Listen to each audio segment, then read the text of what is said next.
네, 앞서 전해드린 것처럼 지난해에 이어서 올해도 데이터를 볼모로 금전을 요구하는 랜섬웨어의 공격 범위가 확대되고 이용자가 많은 소프트웨어의 취약점을 노린 사이버 공격 또한 기승을 부릴 것이라는 전망이 나왔습니다.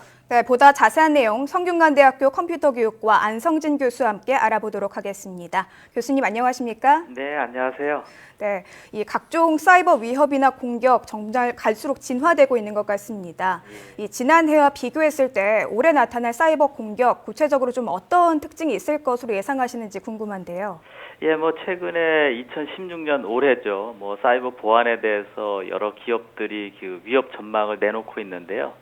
예, 말씀하신 것처럼 이제 안넷과 같은 이제 정보보호 전문 업체에서는 그 랜섬웨어 같은 그런 공격이 확대된다든지 아니면은 사회적 인프라 시설을 공격하는 그런 테러리즘성 그 공격이 나타난다든지 아니면 IoT 같은 그런 위협이 증가한다든지 이런 그 위협들에 대해서 예고를 하고 있고요. 간단하게 요약하자면 그 작년부터 나타난 위협들이 심화가 되고 그다음에 이제 인터넷 전문 은행처럼 새로운 서비스들에 대한 그런 위협들이 신규로 나타날 수 있다. 이런 뜻으로 그 요약해 볼 수가 있습니다.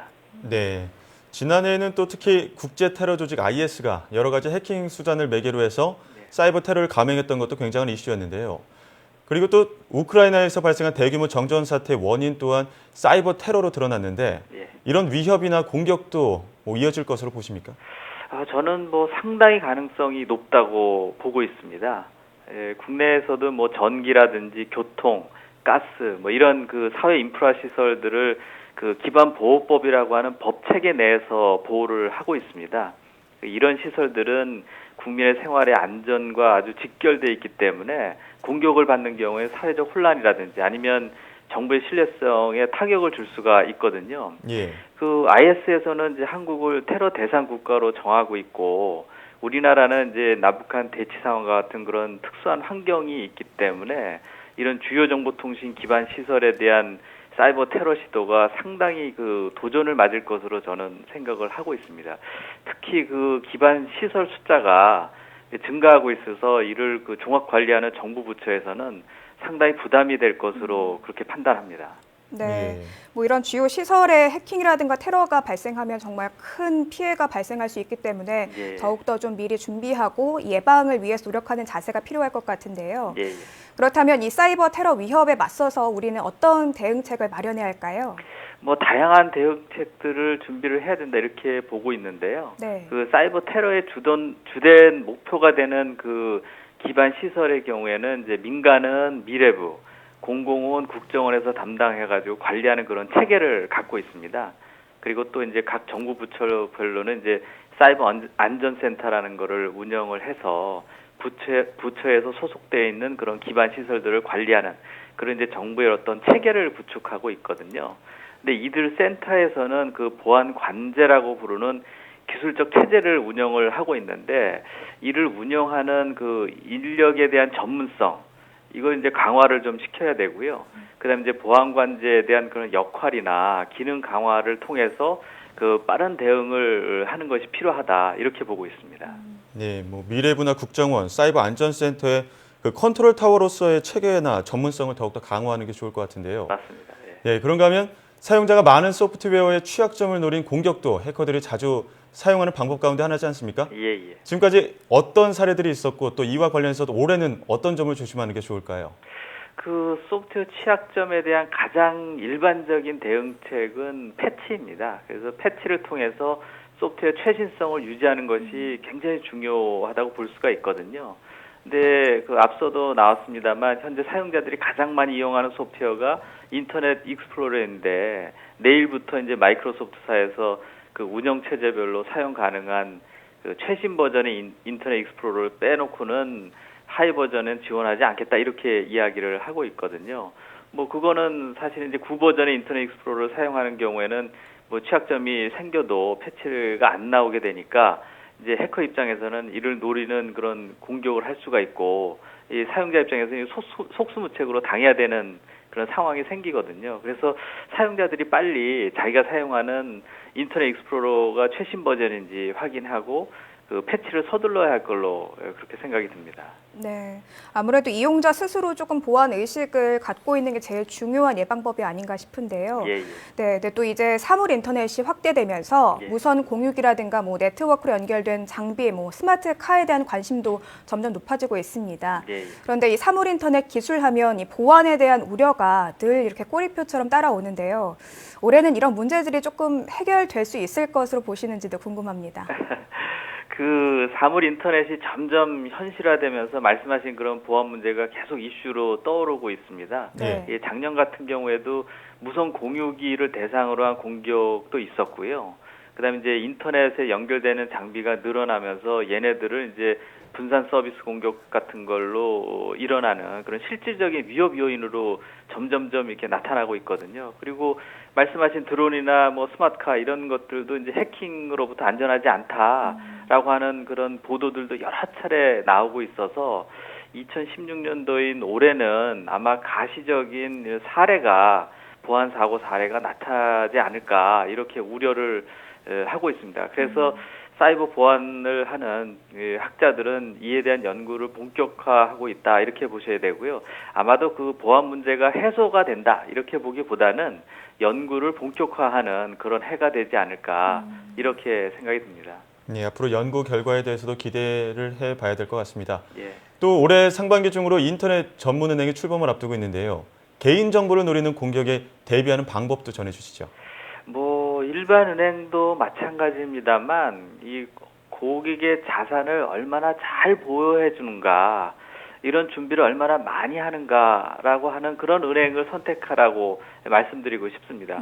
그 인터넷 전문 은행 같은 경우에는 좀 더 세밀하게 보고 판단하는 게 좋다는 거죠. 괜히 이제 뭐 편의성에 너무 치우쳐가지고 안전에 대해서 소홀하게 되면 안 될 것 같습니다. 뭐 고객의 자산을 잘 보호해주는 그 인터넷 전문은행을 먼저 선택하라고 말씀드리고 싶은데요. 뭐 예를 들면 그 보안성이 높은 본인 인증 수단을 사용을 하는지, 자체적으로 보안 인력은 얼마나 확보를 하고 있는지, 얼마나 자주 패치를 해주는지, 뭐 이런 은행의 활동을 잘 살펴서 해당 은행을 선택하는 게 필요하고요. 뭐 개인 입장에서는 뭐 악성 코드에 대비한 뭐 백신을 설치한다든지 이런 보안 수칙을 잘 실천하는 거 이런 것이 중요하다고 봅니다. 네, 뭐 지금까지 사물 인터넷이라든가 뭐 이용자들이 많이 사용하는 소프트웨어 보안 또 방금 말씀해주신 이 비대면 금융 서비스 관련된 보안 문제를 짚어봤는데요. 예. 이 밖에도 올해 새롭게 좀 나타날 것으로 예상되는 사이버 공격 어떤 것들이 있습니까?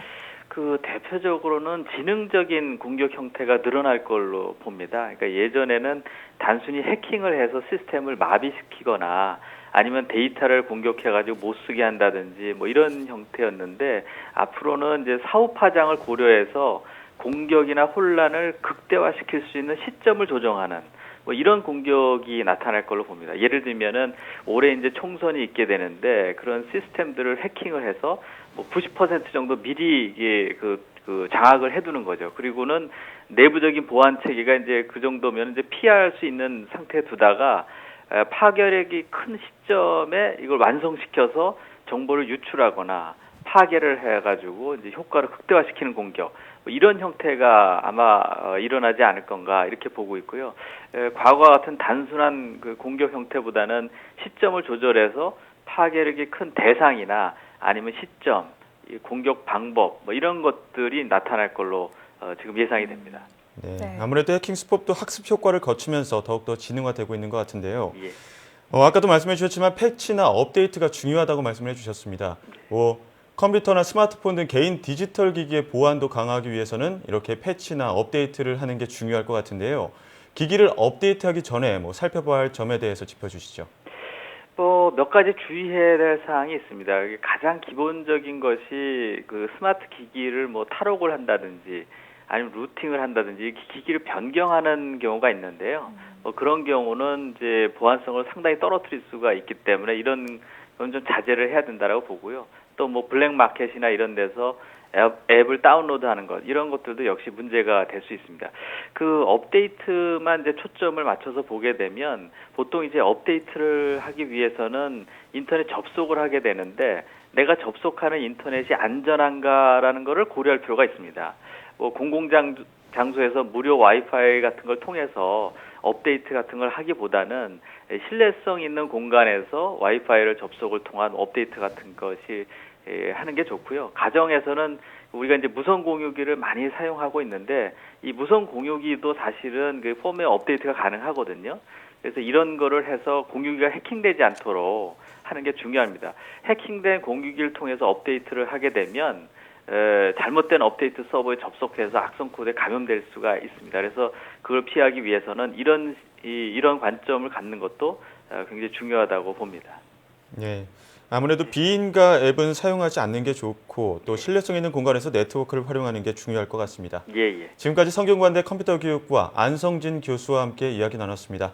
교수님, 오늘 말씀 감사합니다. 예, 감사합니다. 네, 각종 IT 기술의 발달로 생활이 편리해질수록 보안 위협도 더불어 증가하는 것 같아서 우려스럽습니다. 네, 너무 편리함만 찾으면 안 될 것 같습니다. 예. 그리고 아까 교수님께서도 몇 번 이렇게 강조하셨지만 이 피해를 예방하려면 무엇보다 이용자가 보안 의식을 갖고 이 보안 수칙을 잘 지키는 게 중요할 것 같습니다.